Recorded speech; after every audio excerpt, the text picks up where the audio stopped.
You're listening to Around the Triangle, a public affairs program of Clear Channel Raleigh-Durham. Contact us at aroundthetriangle@triangleradio.com and follow us on Twitter at twitter.com/Triangle Radio. Hello and welcome. I'm Steve Siddall. You've probably heard of Bitcoin, but do you really know what it is? Today on Around the Triangle, we'll meet Bob Sherwood and Drago Bratti from BitcoinBasics.org. They'll take us through the basics of Bitcoin and a little more.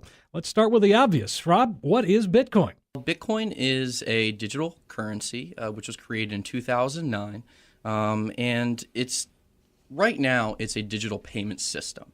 We believe that it will turn into a viable currency down the road, but right now it has a lot of utility solving problems in the financial world regarding digital transfer of money.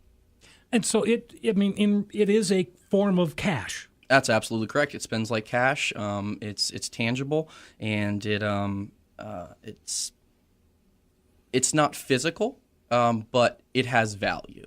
It has value in its utility because of what it can actually do and the problems that it can solve. Are you finding that it's difficult to convince someone that it exists?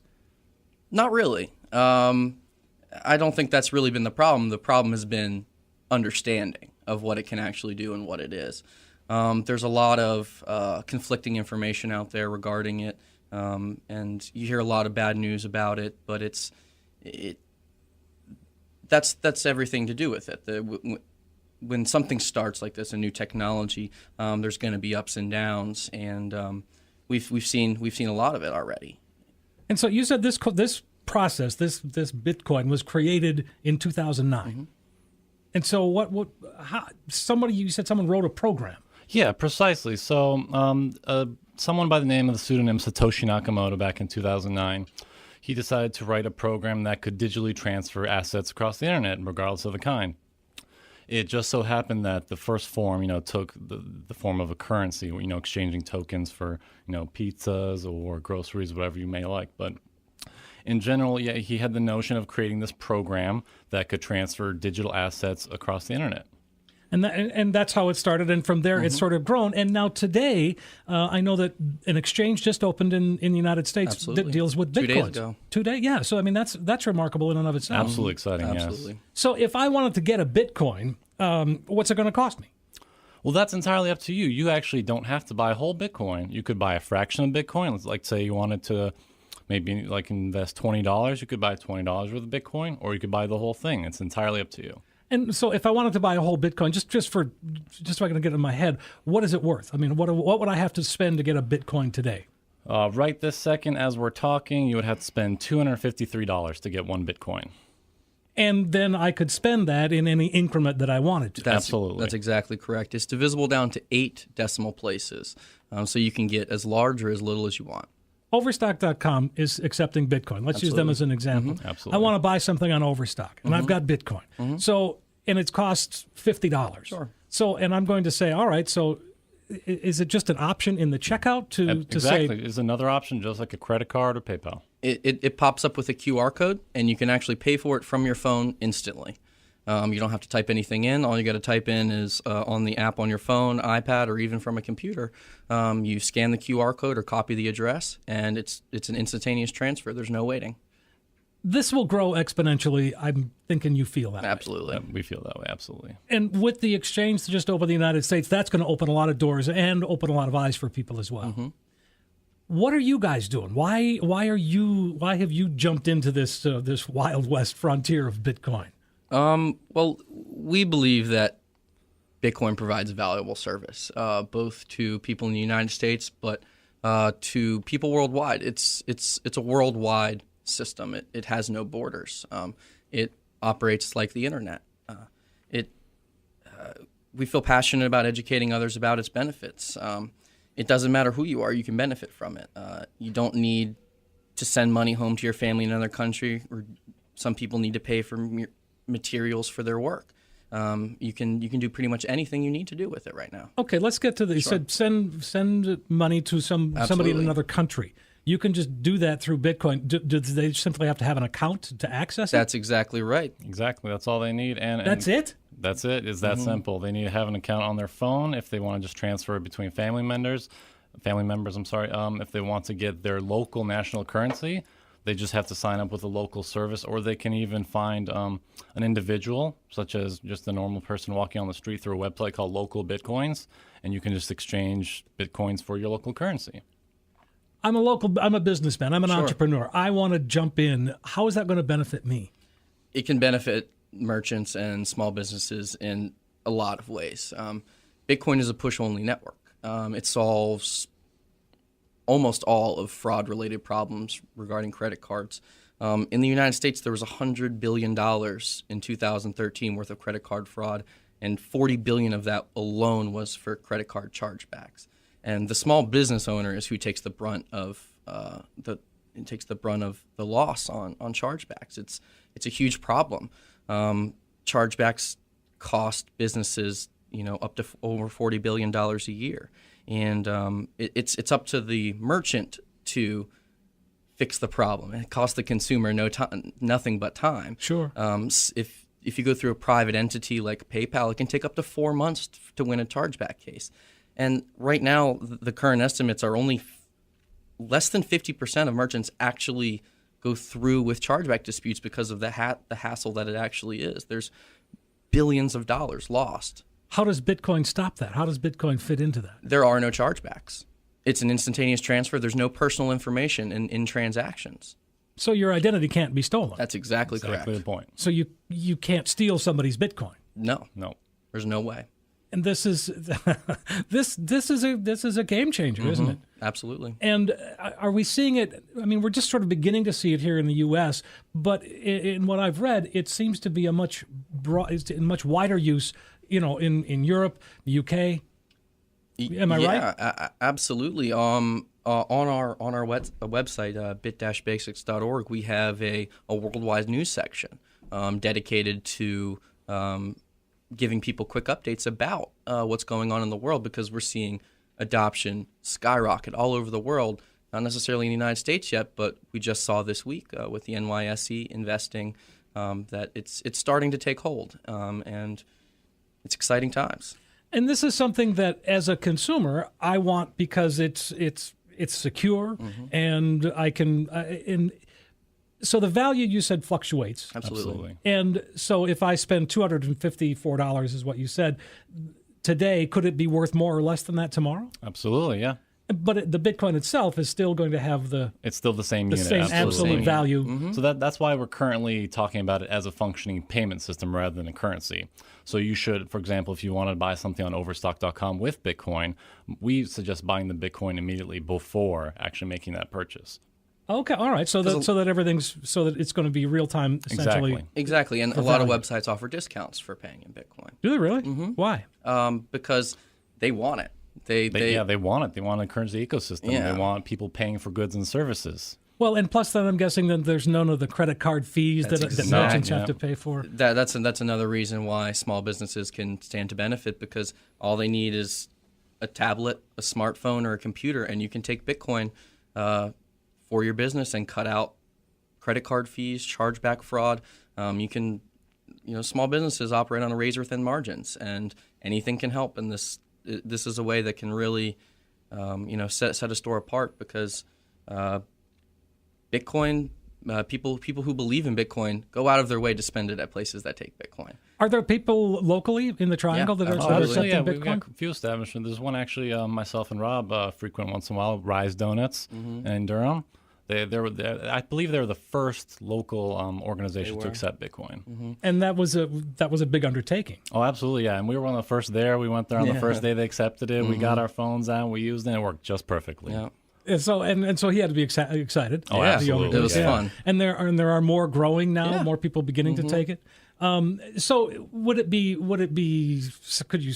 I'm guessing for any size purchase, whether it's a donut or whether it's a car. Precisely, absolutely. You can transfer $1 million worth of Bitcoin for a nickel. You can't do that anywhere in any other system. Someone takes a cut, someone takes a fee. That's why it's great for the remittance market, where migrant workers want to send money back home. Absolutely. You're losing 10, 15, 20% sometimes on transferring money back home, and this costs you a nickel per transaction.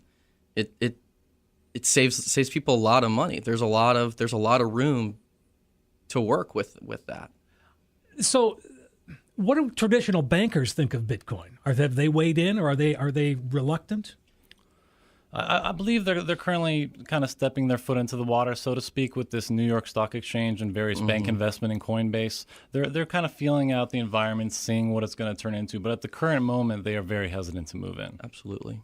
And I mean, this is you mentioned this before, but it's kind of like that Super Bowl commercial with Bryant Gumbel and Katie Couric when they're talking about the internet circa 1996. Absolutely, absolutely, it's just like that. Yeah. And so 10 years from now, we're going to go, yeah, well, Bitcoin, of course. That's right. And you brought up a good point. It's like the internet in 1996. People thought the internet wouldn't last in 1996 because it was too complicated. Sure. Because the surface that was, or what the surface was of the internet was too complicated for people to use. It was HTTP protocol and actually talking to to computers in DOS or in type, and eventually Google came around.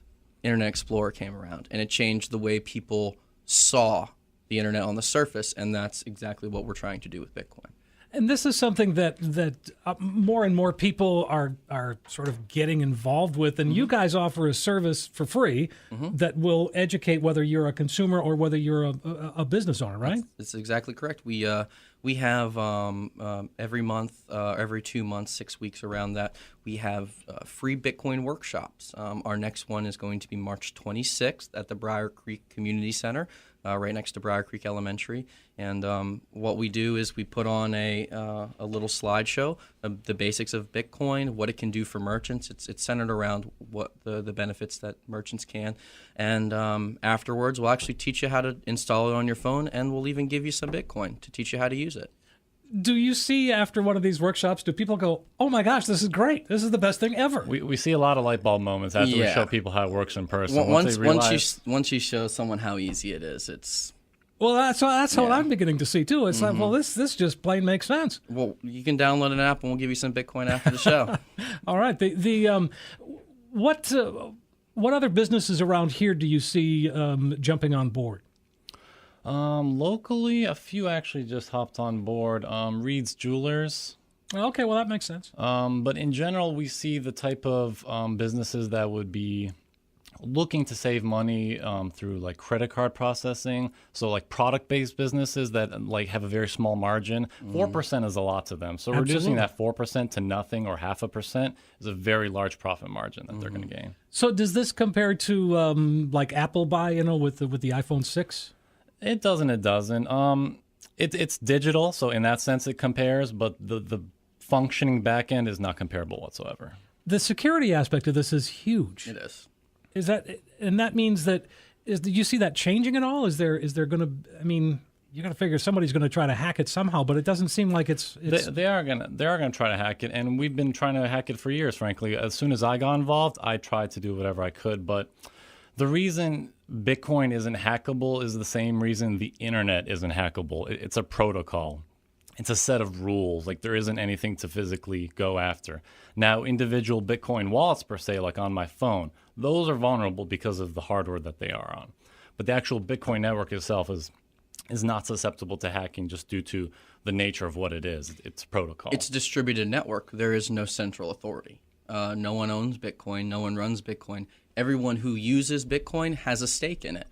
And that's the way the network was designed. It was that there's no central spot. It's a decentralized program. So do you, we always hear the expression, the gold standard. Is this going to become the new standard, do you think? Personally, that's the way we see going in the future. Not at the moment, but in the future, it could become the gold standard because it has some of the properties of gold in addition to other things. Bitcoin is a combination of three things. It's a precious commodity like gold. It's also a spendable currency like dollars, euro, or yen. We can use it to buy our groceries. We can use it to buy a donut, buy a car, whatever you like. And it's also a technology like email. That's where the utility comes in. I can send Bitcoin to you instantly across this room, the same I could to someone in Japan. It would take less than 10 seconds. And it's just that. So is this something that, as you look at Greece and they may pull out of the Eurozone and that. I mean that you see a collapse coming. Does that affect Bitcoin? Does global economics affect Bitcoin? Absolutely, and I think it can strengthen it in a way. You see countries like Argentina and Greece who have really high inflation, that have been struggling with inflation for a long time, where their citizens are turning to Bitcoin and creating their own ecosystems on the ground to circumvent laws that have been made. Take Argentina, for example. They enacted laws to get foreign currency out of their economy. Argentine citizens cannot buy foreign dollars to store as value, but then that's what Argentine citizens were used to doing, was buying U.S. dollars or euros and keeping them as savings because they knew their national currency wouldn't work, or it would rise in inflation. And we see that now. People are taking and holding Bitcoin because they think it's going to be a better store of value than their actual native currency. So in Argentina, they can buy a Bitcoin, and they can buy Bitcoin and not be vulnerable or feel the. That's exactly right. It's intriguing to hear you say that it's owned by no one. Mm-hmm. It's owned by everyone. Mm-hmm. That you don't see that. I mean, that's something it's kind of a new concept. Yeah, when you say it out loud like that. It's a peer-to-peer network. It's a peer-to-peer network. So no one owns it in the sense that there's no CEO of Bitcoin. There's no one can say, hey, these are our new policies. But there's an owner in the sense that everyone who runs that program on their computer has a say in the ecosystem. Yeah, They're so it's not like the Fed. That's exactly right. It's the opposite. It's the exact opposite. Yeah, and that seems like today the way a lot of people are thinking, that they're going to embrace that. Yeah. It's a de-inflationary system. It fights inflation inherently in the way it was designed. There's only a specific number of Bitcoins that will ever be produced. That we know that number. It's 21 million, and that creates scarcity. That last Bitcoin will be produced in 2140, I think, is the current estimate. There, yeah. So right now, there's only about half of the Bitcoins. There's only 11 and a half, maybe 12 million Bitcoins right now in circulation that have been produced. So we still have 10 million more to be produced. That putting an absolute number on it, that in and of itself is really mind-boggling. But the logic behind that is because it makes it de-inflationary. You can't just print more. Well, that's probably comforting. That's where the scarcity comes in. That's what makes it comforting for me. I know that there will not be more than 21 million Bitcoins. I have personally looked at the program. That's another thing. Bitcoin is open source. Anyone can look at it. It's on the internet. You can look at it. You can read it just like you can read a newspaper. It's completely transparent. And that's why a lot of tech folks are getting into it now, because it makes so much sense. Mm-hmm. Because anyone can see it. There's no bells and whistles and nothing hidden behind the curtain, so to speak. It's all out in the open. And do you think that, say, older Americans, older folks would get into this as well? Is it hard to grasp? It doesn't seem like No, it's not hard to grasp. When you break it down into simple to, understand terms and phrases, like I'm finding it's not very difficult. Like when I explained it to my parents, for example, they got it as soon as I was able to use like modern day references such as email, how it's transferred over the internet, how gold holds value, how you spend a dollar.